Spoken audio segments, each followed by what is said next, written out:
Good evening. Welcome to our ceremony. Please rise for the Bard Academy matriculating class of 2023.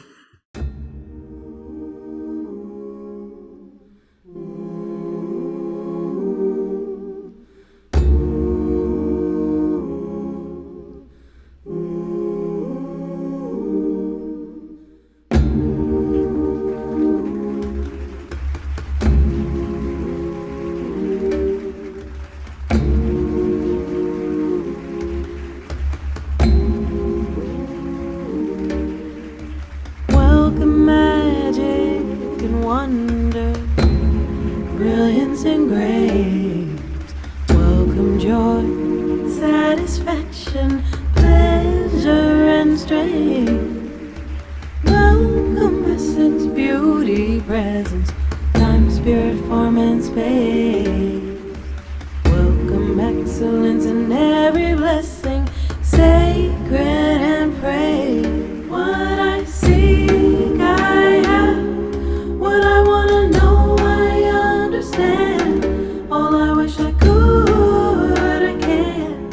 Who I wanna be, I am. What I seek.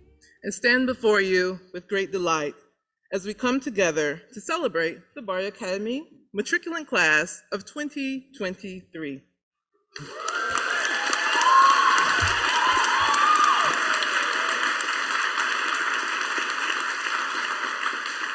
I have to ask, how are you all doing tonight? All right, okay. I'm going to ask a few more questions. Maybe I'll ask again how you're doing, but maybe like this. If you're excited, maybe clap your hands with excitement.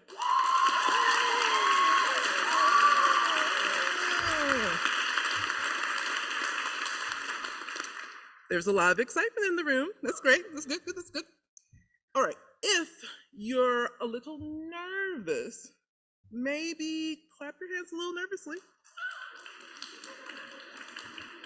See? If you are nervous, you're not by yourself. And if you're not sure how to feel, you can clap your hands with uncertainty. See, you have company, never alone. All right, let's try one more. If you're ready to be done with assignments, with school responsibilities, even possibly with this ceremony that's just getting started, you too can clap your hands.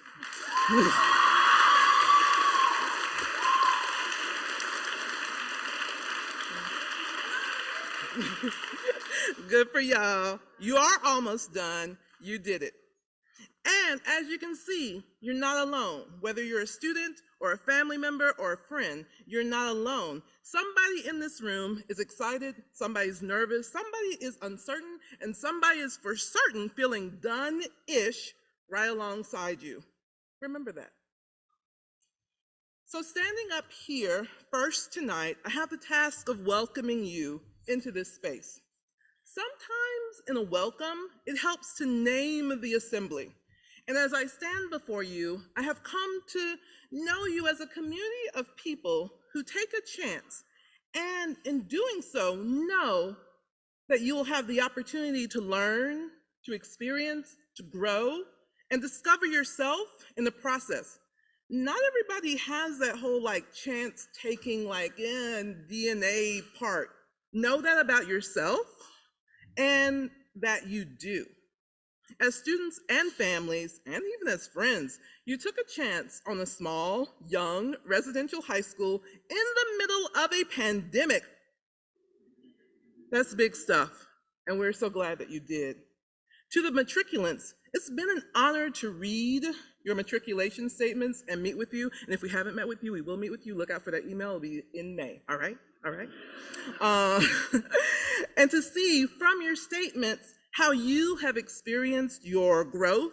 And while I can certainly see all of the ways that each of you has taken a chance to come here, to take that class, to do that presentation, even though it's not really easy to talk in front of people, I know, to turn in the homework anyway, even though you were a little bit sleepy in class that day and you're not exactly sure if you know how to do it, You took a chance, and so many times you've taken a chance. You stepped out on faith, you stepped out on possibility, you stepped out on, I got this. And look at you now, finishing high school at the end of 10th grade. People who have taken a chance and have grown along the journey. So on that note, I welcome all of you, students, families, and friends who know a thing about taking a chance because it could be great. I welcome you to tonight's matriculation ceremony. Thank you.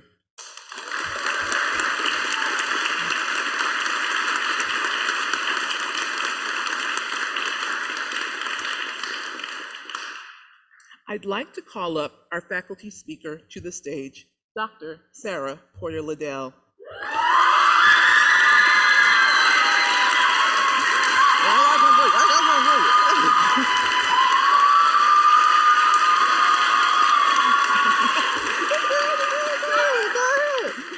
Clearly chosen by this year's matriculant class, Dr. Liddell is a Dean of Equity and Inclusion at Simon's Rock and a faculty member in literature and writing.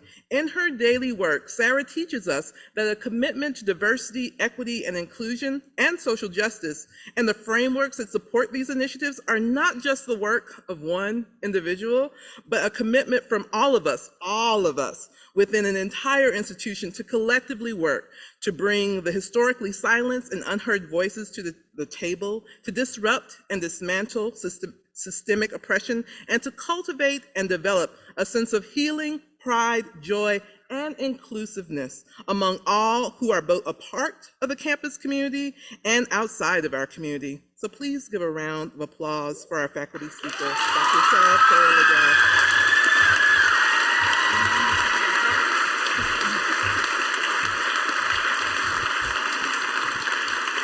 Trying not to do my nervous laugh thing.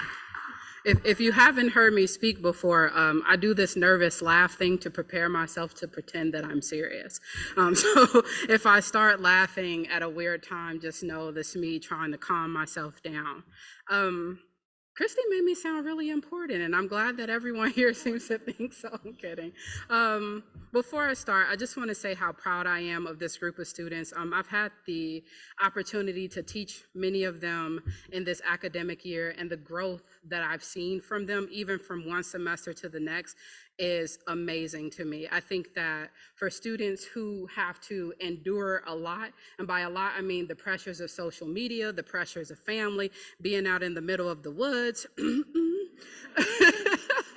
there are a lot of different aspects of their identity here at such a tender age that become extremely overwhelming for them.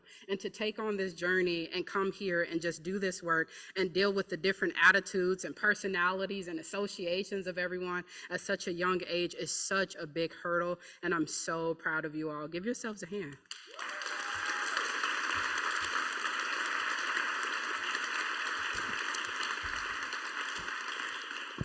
So I was trying to think about what I would say to you all, and I'm going to speak to the matriculants if that's okay. I hope you all enjoy what I have to say, but it is really for them, to be honest. I thought long about what I would say to you, and I thought, I should probably start with a story since that's how I start most of my classes and everything else. So that's what I'm going to do, and then I've got some words of wisdom that I think you'll be able to take with you for a long time in your life, okay?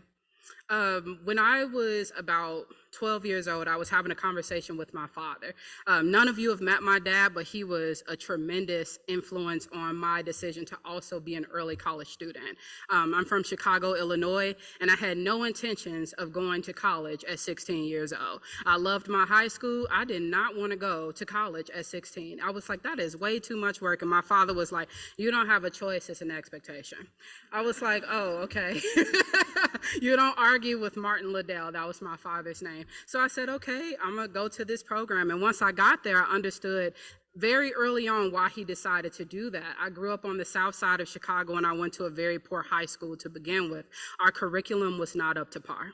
And when I went to this early college, I learned very quickly my curriculum was not up to par because I was struggling to keep up with everyone else who had already been doing everything that we were doing now. So I was the kid staying on campus until 6:30 p.m. and traveling 3 hours south by train to go home every day because I was convinced I needed to get all A's, otherwise I would have to pay out of pocket if I failed a class. That was incentive enough. We didn't have no money.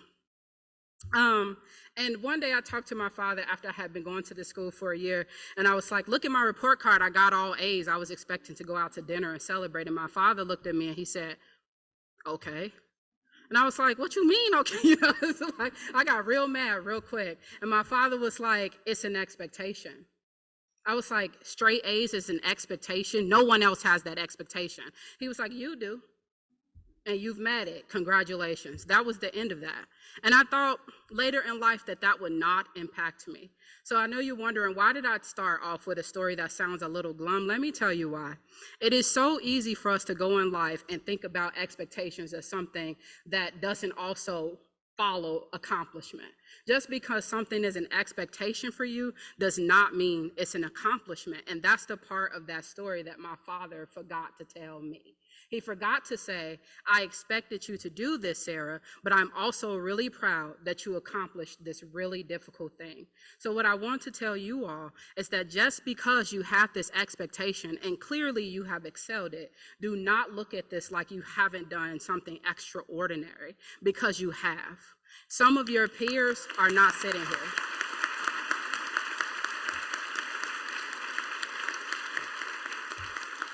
Some of your peers from your neighborhoods, from other schools, are not sitting where you are. They will not be able to talk about life the way you will be able to talk about it. They will not be able to say they had the experiences that you've had, and they won't be able to say that they've been challenged the way that you have. Do not look at yourselves like you're small in a world, because I'm thinking about what the world does on social media, right? How many of you have opened up TikTok, Instagram, Facebook, or anything and felt really small in your own life because everyone else has made their lives seem so big, right? But imagine being 13 or 14 years old trying to master everything while you do it. These students are sitting in class, sitting with their peers, opening their phones, and trying to master the world at this age. And everything can feel like a triumph or a fail, but this certainly could feel like a small achievement when it's not. So what I want to leave with you, and I'm so happy to see you smiling. Some of y'all got RBF, but it's okay. What I want to leave with you is to take life by the handles, whatever you want to take it by, and embrace every single step of the way. Remember that you are extraordinary, that nothing you are doing is small, even when the world starts to beat you up. And trust me, by the time you start experiencing growing up for real, you turn 18 and you think you know the world and it starts to beat you up, hold on to these moments. Hold on to the fact that you have done something super difficult, that the next step of your life is going to be a next big phase and you are about to triumph. Do not give up on yourself. Continue to hone in on the things that you know to be true and lean into your gut. Trust yourself, because I assure you that's going to be your best friend. You feel me? All right.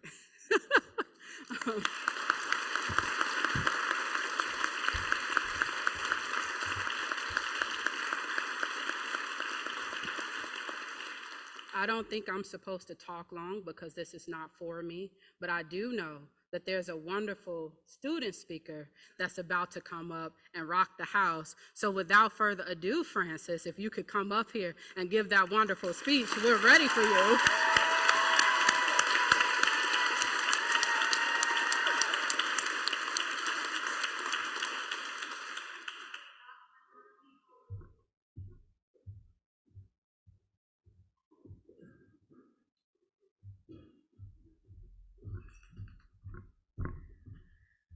Awesome. Can you guys hear me all right? Awesome. Bear with me if I start crying. Pretend it didn't happen. I'd like to start this speech by offering gratitude to the wonderful community of staff, faculty, and students at Simon's Rock for supporting me and allowing me to give the matriculation speech for the Academy class of 2023. It is both my honor and pleasure to have been surrounded by so many wonderful people during the last 2 years.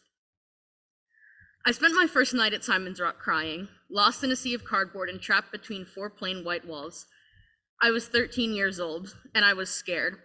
Scared that I wouldn't be able to make friends, scared that the academics would be too difficult and the assignments would be too much to keep track of, and scared that I was the only one feeling this way.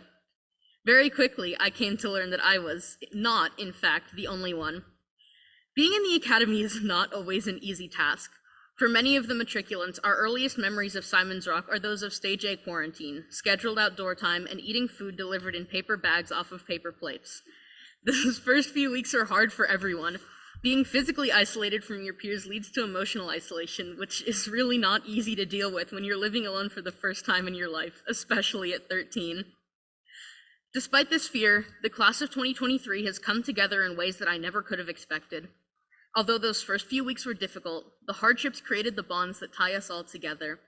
On the first day that we were allowed out of quarantine, we all started talking and hanging out as if we'd known each other for years, creating inside jokes that we still laugh about to this day. If I listed every positive experience I remember over the past 2 years, we would still be here tomorrow. But there are definitely a few that really stand out. All of the nights that we spent in the lounge playing Jackbox games, doing homework together, or just talking about our lives were some of the best nights I've had. Although I think the lounges may have ended up cultivating an almost equal number of microbes and friendships. Watching my friends gain the confidence to participate in Dolly Drag, run for leadership positions around campus, make new friends, and advocate for themselves have all been amazing demonstrations of growth and strength. Beyond the social world, I've seen my peers work incredibly hard in their classes to fulfill their academic goals, whether that be a 4.0 GPA or a perfect essay, showing how much we've grown from the kids who cried the first night and were too nervous to talk in class.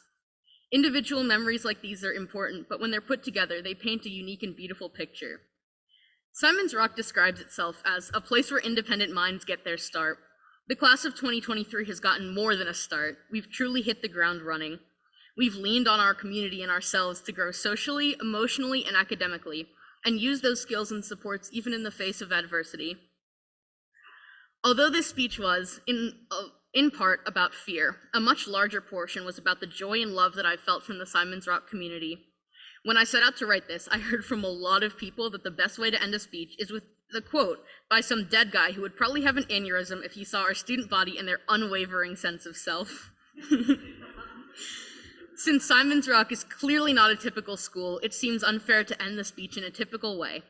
Instead of choosing an irrelevant quote from someone famous, I'd like to finish this speech by echoing a sentiment that has been repeated to me many times and has gotten me through the days where even those 4 white walls felt safer than whatever was outside. Despite how it feels, fear and joy are not mutually exclusive. So, to the class of 2023, do it scared, but know that you don't have to do it alone. We are resilient, smart, kind, and empathetic young scholars, and we will always be able to push through the fear to reach the joy the way we've done before. I'm so proud of all of you, all of us, and I can't wait to see what happens next.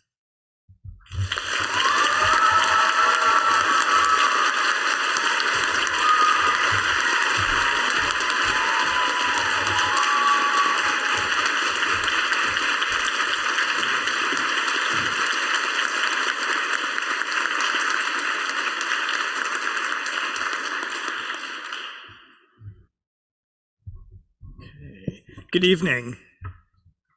Checking to see if we're still awake. Yeah. Good. Well, it is not an easy draw to go after Francis, but I will do my best.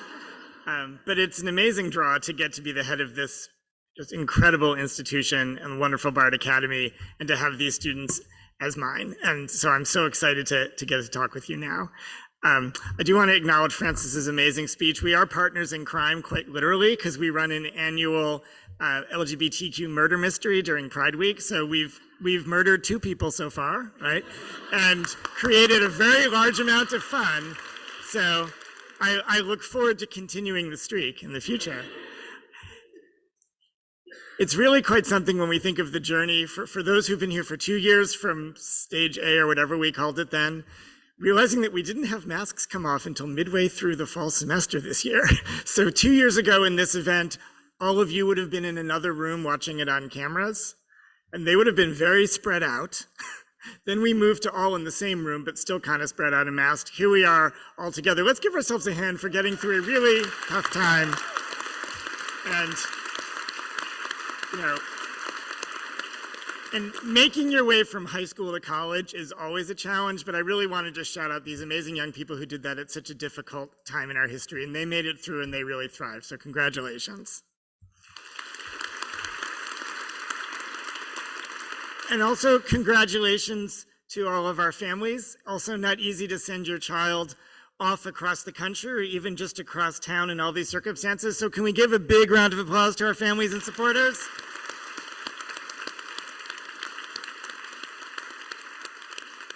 Great. I'm not going to give a lot of advice because one usually doesn't remember a lot of advice at an event like this, but I'm just going to give a few points. We're going to kind of try to keep it simple. First thing is you think about things to explore now as you move into your college years. First, I would say something that you enjoyed taking in the academy, go deeper in that, right? Maybe it's the same professor, maybe it's the same subject. That's great. Build on that basis. My second piece is take a subject you've never taken, right? There's all these new ones that are being added. The requirements are much more open than they were like a week ago. So really take advantage of this opportunity to explore new things. Take a class on something that you have no idea what it is. It might actually be the thing that changes the course of your life. And if it doesn't, it's another cool thing to like talk about at a party, along with the other interesting facts about you, like you went to high school and finished it after 10th grade. And for my third, really take advantage of the best of both worlds that being an Academy matriculant can offer you. You have that tight community of the Academy and then the larger resources of the college. And we've really seen that Academy matriculants always have an outsized impact on their class in college, really creating that college culture, being the leaders, being the student in seminar who like already gets it the first day because you've got this and you've done it before, right?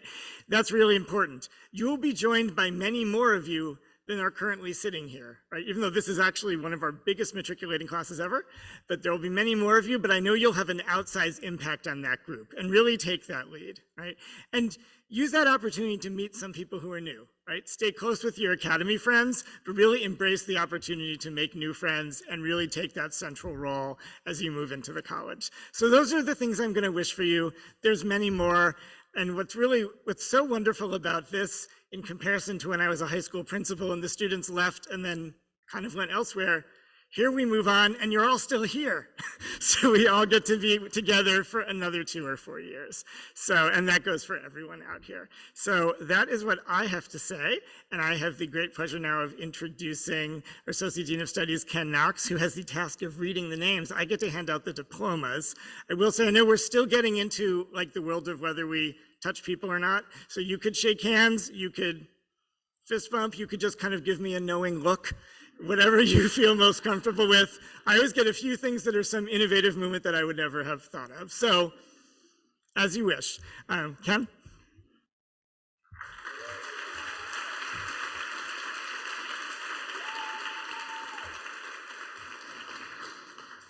Don't worry, I don't have a speech. To all the parents, families, friends, staff, and faculty, everyone here tonight, it gives me great pleasure to present the 2023 Bard Academy matriculants.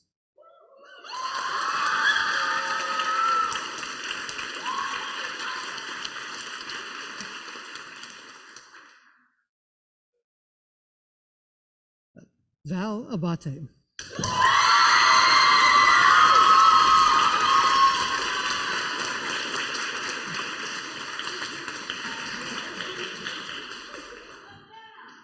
Eliza Cepeda.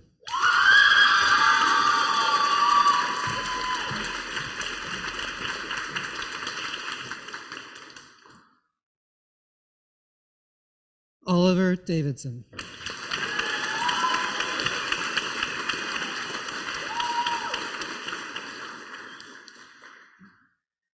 Awa Diop.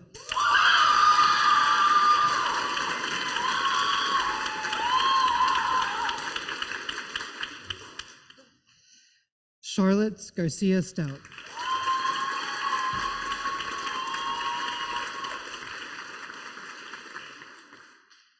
Sandra Guevara San Pablo.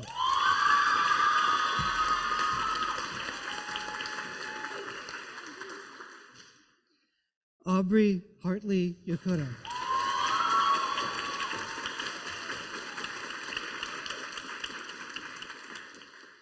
Samuel Hautzig.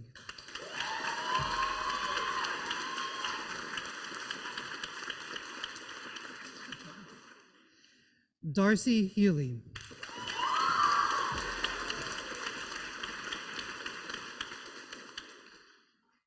Connor Hewitt.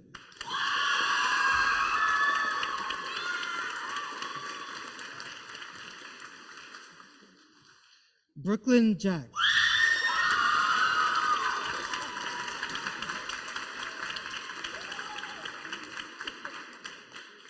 Will Judge.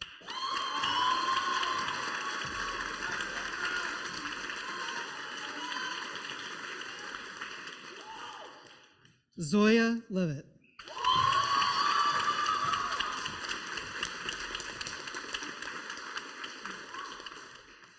Julian Lenardi.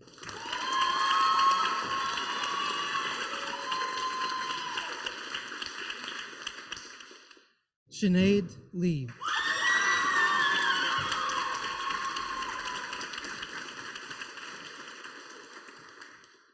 Emmett McDonald.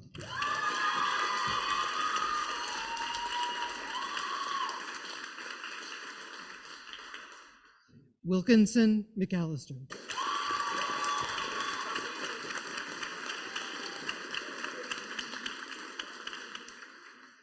Arno Newcomb.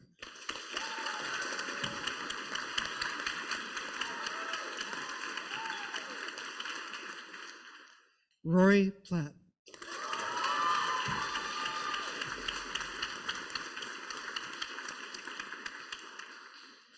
Ray Fuentedura.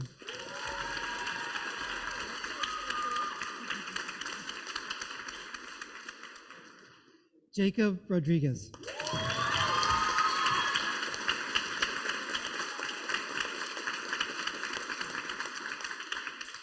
Claire Rush.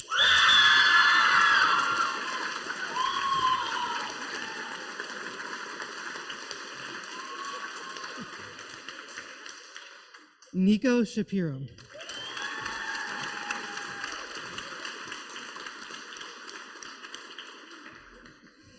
Mia Anshaubin Stubner.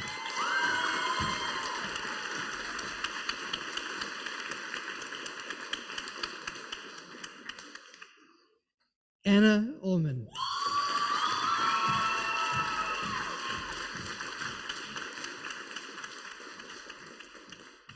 Francis Zahner.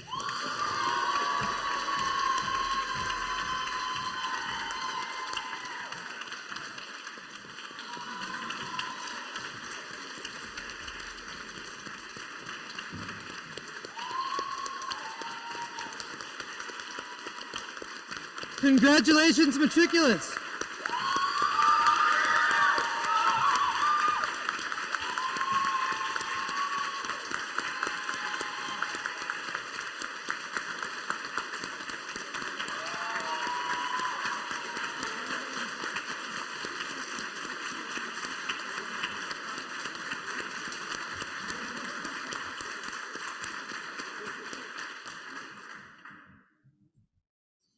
It gives me great pleasure to introduce Brendan Matthews, Dean of Faculty and Curricular Development and Professor of Literature, to deliver our closing remarks for tonight.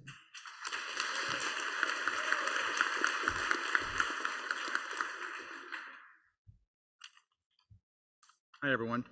Not many of the Academy students know me, really, yet, because I haven't taught in the Academy in the past 2 years. So that's my loss, and I'm looking forward to meeting all of you, getting to know you as you move into the college.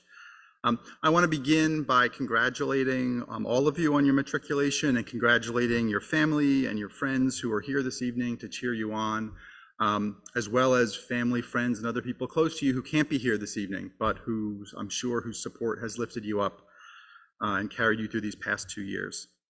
What I'd like to do, just as we're getting ready to close things here, is take a moment to look ahead to the fall when you'll return to campus as first-year students in the college. I hope you're excited about all that's available to you when you enter as college students, whether that's food studies or sociology or vector calculus or maybe even literature and creative writing, where you might get to know me a little better. The recruitment never ends for the classes in the fall and spring catalogs. You'll also have a chance as you come back to work with faculty you already know, as well as plenty of faculty members who are new to you. And you'll have a chance to study and to think and to create with them in ways that go beyond the work you've already done during your academy classes. One college student who I've had in class in the past few years, who's a rising senior, actually told me that the day that the new course guide comes out is her favorite day of the year, of the entire year, which makes me wonder what else she's up to. But anyway, she said that she always, when I told her that the course guide was coming out, she said, "Really? It is?" And I said, "Well, yeah, that happens at the end of every semester." She said, "I forgot all about that." And she said, "It's just so full of possibility." And I just think that's an exciting thing to think about. You know, when you take a look at the course guide and think about what you're going to study, it's not just the subject matter, but it's the faculty you'll have a chance to get to know, the other students will be in those classes, the conversations, the discussions, the discoveries that are there ahead of you. And that's an exciting thing at any point in your life to think about. And I too hope you'll be excited to meet your new classmates. You have this core group of academy students, but there will be all these new students coming in who will be excited to be here.